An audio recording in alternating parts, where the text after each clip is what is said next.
In this video, we're going to answer 4 of life's biggest questions. Who am I really? Who can I trust? What if I fail? And does God actually care about me? Stick around to the end because after we answer those, I'm going to give you very specific practical things that you can do to improve your life in each of those categories that will improve your relationships and make your life amazing. Well, if you're a teen and you're watching this, I see you. In fact, I see the fear in your eyes.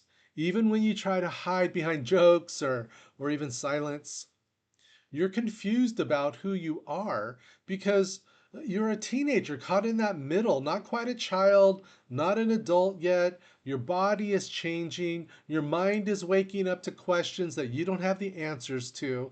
And the weight of figuring it all out is suddenly on your shoulders.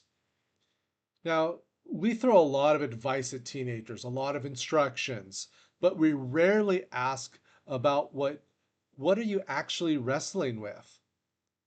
Today I'm going to change that. I'm going to talk with you, listen to you. Who are you? Who do you love? Why are you struggling so much?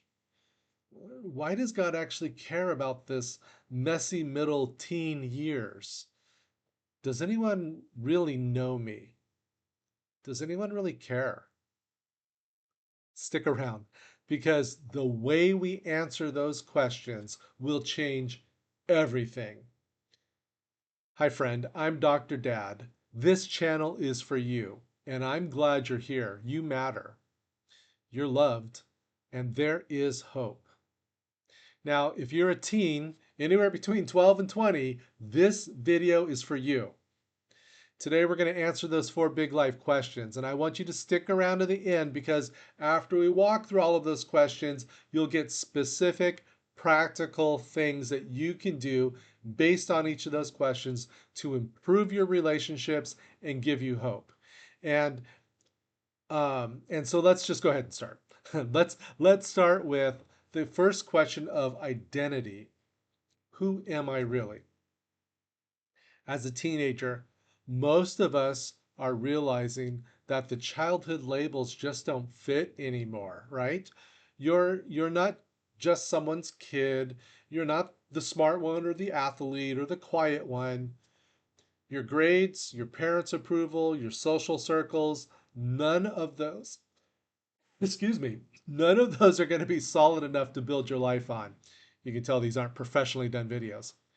You know, when I was in high school, I hated school. I barely graduated, but I did play football and I ran track, and I started to identify with those things that I participated in.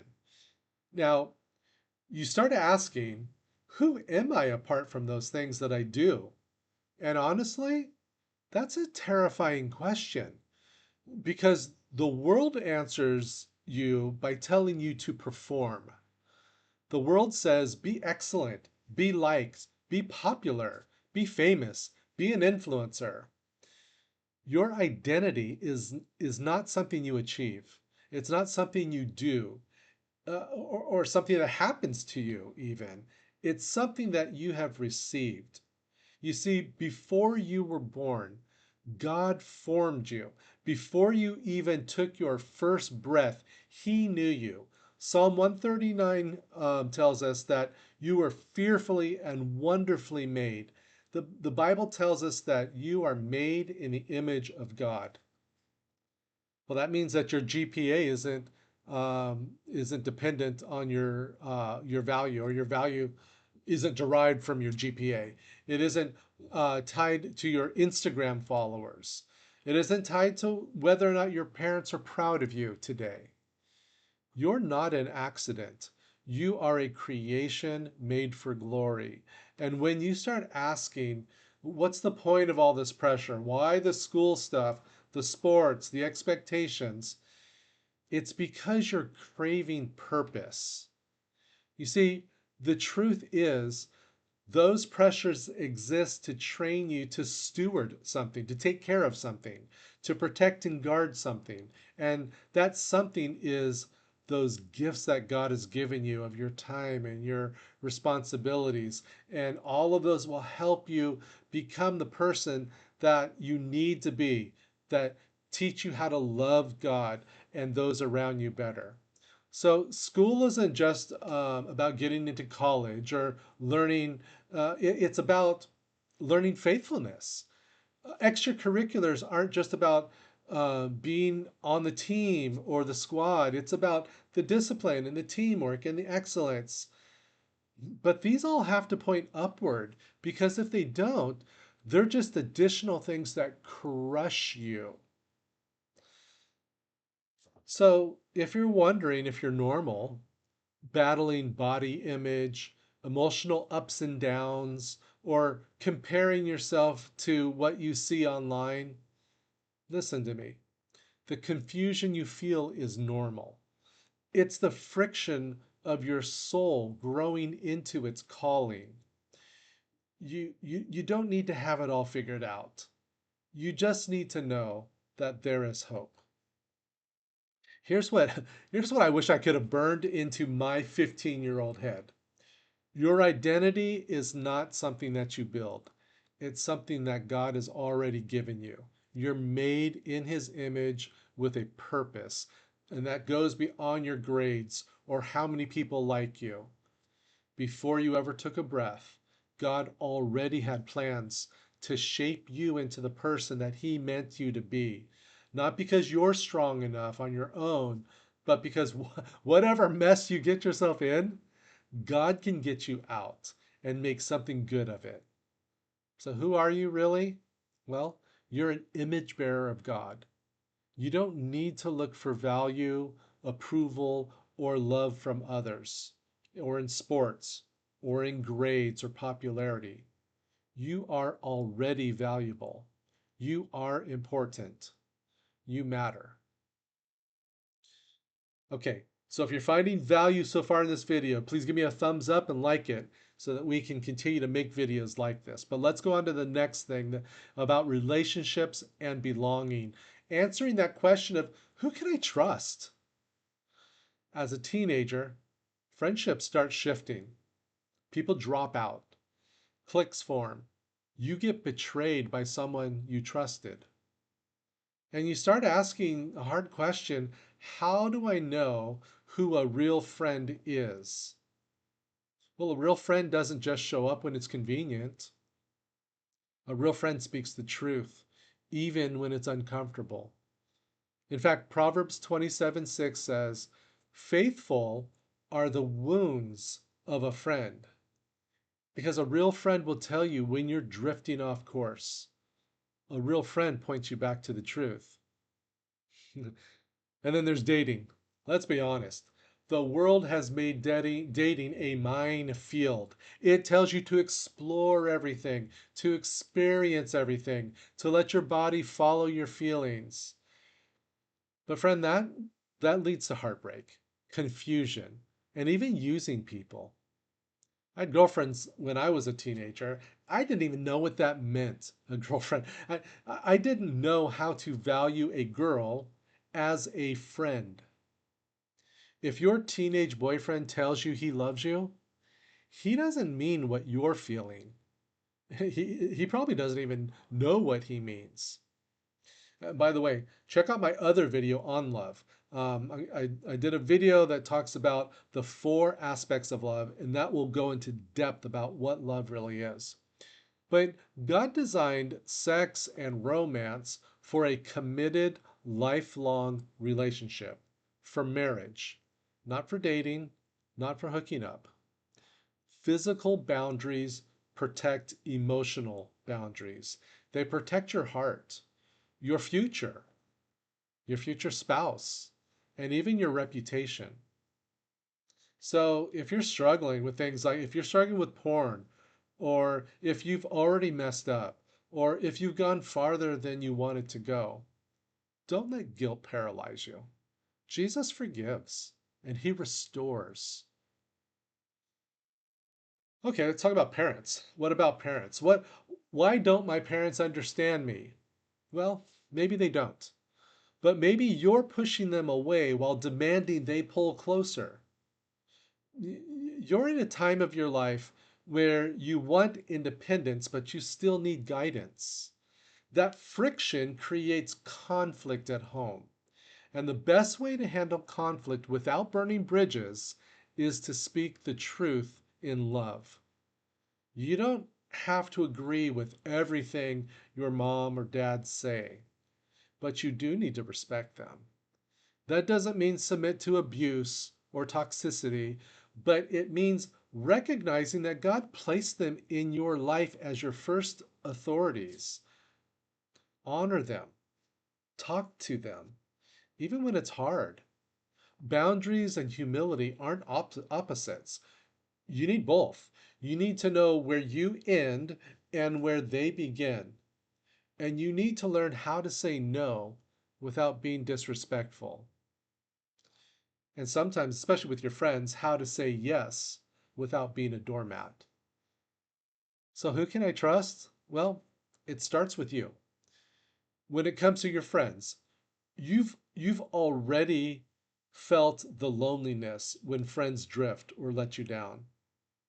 Be a friend that is honest, but kind. And if you're dating, you can't trust your heart.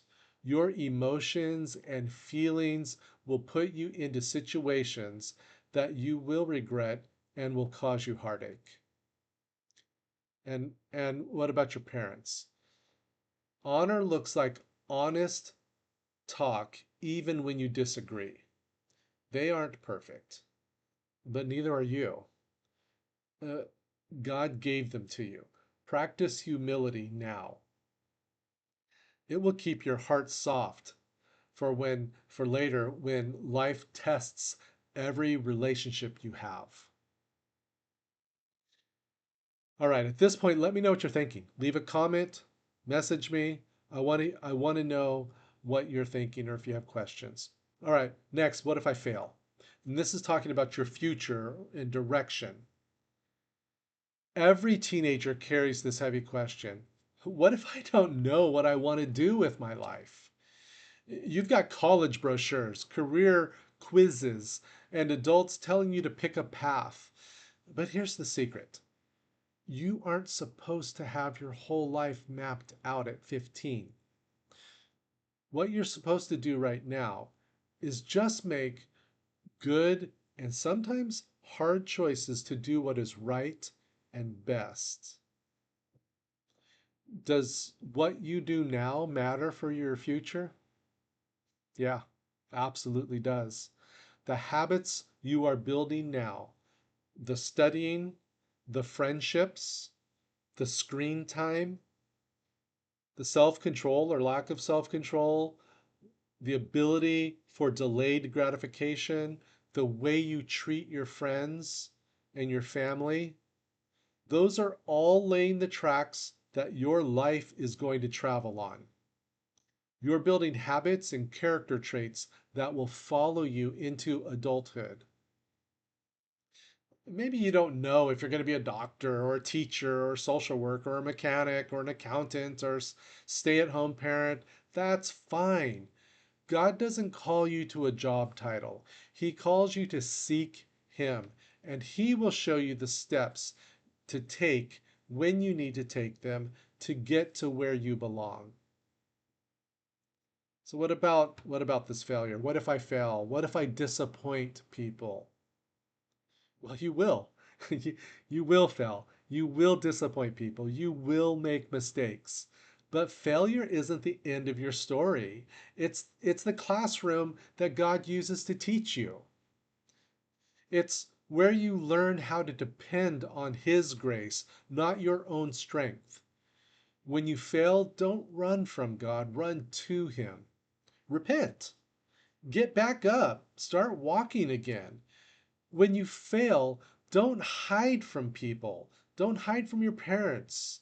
Use that as an opportunity to make you stronger and smarter. So, what if I fail? You lie awake wondering what you're supposed to do with your life, and it feels too big. It feels so heavy. Here's the truth. You don't need to have your whole life mapped out as a teenager. You need to walk with God one step at a time. Proverbs 3, 5, and 6 is your lifeline. It tells you to trust God with all your heart and not lean on your own understanding. He will direct your steps. Your past failures? Well, they will tell you that you're disqualified, that you're not worthy, that you can't do it. Don't believe them. The same grace that Jesus used to forgive the thief that was on the cross next to him is big enough for you too. Run to Jesus quickly and when you fail, get back up. All right. If you're finding this helpful, I hope you are. If you are, click subscribe so we can stay in touch. Let's look at that fourth question. Does God actually care about me? These spiritual and moral questions. The short answer is yes. He cares about the heartbreak, the test anxiety, the loneliness, the temptation, the moments when you feel like nobody sees you. He sees you. Psalm 34, verse 18 tells us that he is near to the brokenhearted. Another big question, okay, but why is there so much suffering and injustice in the world? Well, because we live in a fallen world. Sin broke creation, but God didn't abandon it. He entered into it. Jesus suffered. He was betrayed and beaten and crucified because he loves you. He went through all of that. And he knows pain better than anyone. And one day, he will return. And according to Revelation 21, 4 and 5, he will wipe away every tear from your eyes, and he will make all things new. Think of this.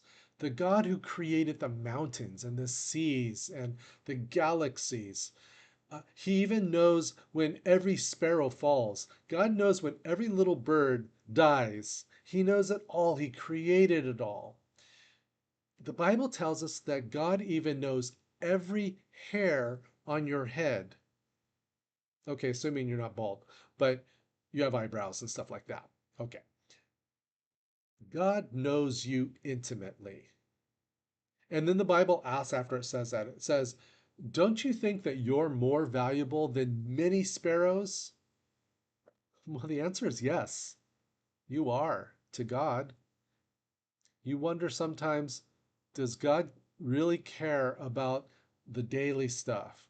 The anxiety, the boredom, the nights you feel invisible? He does. He's not waiting for you to become impressive. He's with you in the ordinary. His Spirit will lead you to truth. He will convict you gently when needed and comfort you when the weight just feels too heavy. The Bible tells us in Psalm 55 and 1 Peter 5 to cast all of our burdens on the Lord and he will sustain you because he cares for you and you can trust him. God cares about your daily struggles. Your faith isn't just for Sundays. It's for Monday. It's for that Monday morning math test, the after school or Friday night temptations, and Saturday afternoon loneliness. The confusion you feel as a teen is not a mistake. It's a God-given design, signal. It's pointing you towards your Creator. Don't waste your teenage years chasing the approval of friends and social media. Chase Jesus. The rest will fall into place. Okay, here's the point for the practical tips that I told you about at the beginning. Now, you can do these things, and I'm going to give you several. You can choose one or two to do. When you do them, they will improve your relationships, and they will give you hope that your future will be amazing. If you do these, your life will improve. So let's go through each of those four questions and just talk about a couple practical things that you could do. And let's start with, who am I really? gets to the heart of your identity. Whether or not you know God, God knows you. He lovingly wove you together in your mother's womb like a beautiful quilt, full of complexities and wonder. You don't need to seek value and approval through performance, personality, or anything else. You are God's image bearer. Sometimes you feel pressured to do better or pursue achievement, even without a clear sense of purpose behind it. It isn't about endless performance. It's about knowing that you're important. As you start living with the understanding that you matter, you can make things, you can do these things to grow and get better in these areas. Here's two important things, or practical things that you can do. Pick one of them and do one of them for a month. Number one, your body's changing internally and externally. You're normal. What you're feeling is normal. Your questions are normal. Everyone, when they were a teenager, had those same feelings and questions. Questions about body image, emotional ups and downs, mental health, comparing yourself to others, especially online. Those are constant. Give yourself breaks from social media on the regular. Maybe choose a day or time that you'll leave your phone behind. Tell your friends if you're afraid of missing out on something. Let them know, hey, every Tuesday and Thursday, I'm not checking my phone after 5 p.m. Or maybe do that every day. Um, Maybe choose Sunday. Maybe tell your friends, hey, on Sundays, I'm not going to have my phone. Don't try to get a hold of me. Don't message me. Now, those breaks might be hard at first because of FOMO, but you'll begin to look forward to those times if you actually really do them. So there's one idea. Here's another idea. At at your age, everybody's questioning everything. What do I actually believe? And many people start questioning things like their faith or their values or the worldview that they were raised in. And you want to know that whatever you believe is yours rather than something that you inherited from your mom or your dad or somebody else. Take your Bible, physical Bible or an app on your phone, and read a little bit every day. The book of Proverbs is a great place to start. It's right in the middle of your Bible. It has 31 chapters, just like most months, and you can read a chapter in like 5 or 10 minutes. Read the chapter that is the same as today's date. So, for example, if today was the 12th, read Proverbs chapter 12. Now, you can start on any day, and when you do, just start on whatever date it is. Challenge yourself to do it each day for a month, for 3 months. And don't stress if you miss a day. Just pick it back up the next day. Be fine. What about the question of who I can trust? What's some practical things about that? Well, first, don't settle for shallow relationships pretending to be deep because you're involved physically. Set relationship boundaries with confidence and start practicing that now. If you're dating somebody, don't tell them that you love them. Don't let him or her tell you that they love you. The reality is that you have years between now and when those words can be said honestly and with meaning in a healthy, committed relationship. The boundaries you set today will guard and protect your heart from heartbreak. 2, pick a practical way to honor your mom and dad. There's a couple ways that you could do this. One is to take it upon yourself to do something that you know they want you to do before they ask you to do it and without the intention to manipulate them. Okay? This could be anything: cleaning your room, washing the dishes, any kind of chore, or maybe something that you typically put off. The second thing that you could do is more about your attitude and your speech. Honor your mom or your dad the next time things heat up. Choose to be respectful to them. Now, the trick is that you need to commit to do this now before the next drama hits. Because when it does, you're going to have to remind your mouth and your face that you've pre-committed to respond to them with maturity and respect. Next question, what about failure? Well, faithfulness matters more than figuring it all out. You will fail. When you do, admit it and make it right if you can. Also, everyone fails. It's an important part of learning and growing and maturing. When you blow it, don't let it consume your thoughts and stress you out and give you anxiety. Get right back up. Take the next small step of doing something that you know is right. Like maybe one of those chores that I mentioned, or reading the proverb of the day that I mentioned, or maybe it's just taking the time to tell God how you feel and ask Him to help you change. And the last question, does God really care about me? An amazing way to overcome anxiety and depression and fear is to memorize Bible verses that talk about those things. Here's one that you should memorize. 1 Peter chapter 5 verses 6 through 7. Here's what it says. Humble yourself under the mighty hand of God, so that at the proper time He can exalt you, casting all your anxiety on Him because He cares for you. Isn't that a beautiful verse? Memorize it, think about it, practice it. Every teenager watching, if this feels like I'm speaking directly to you, then share it with a friend because they're going to feel the same way.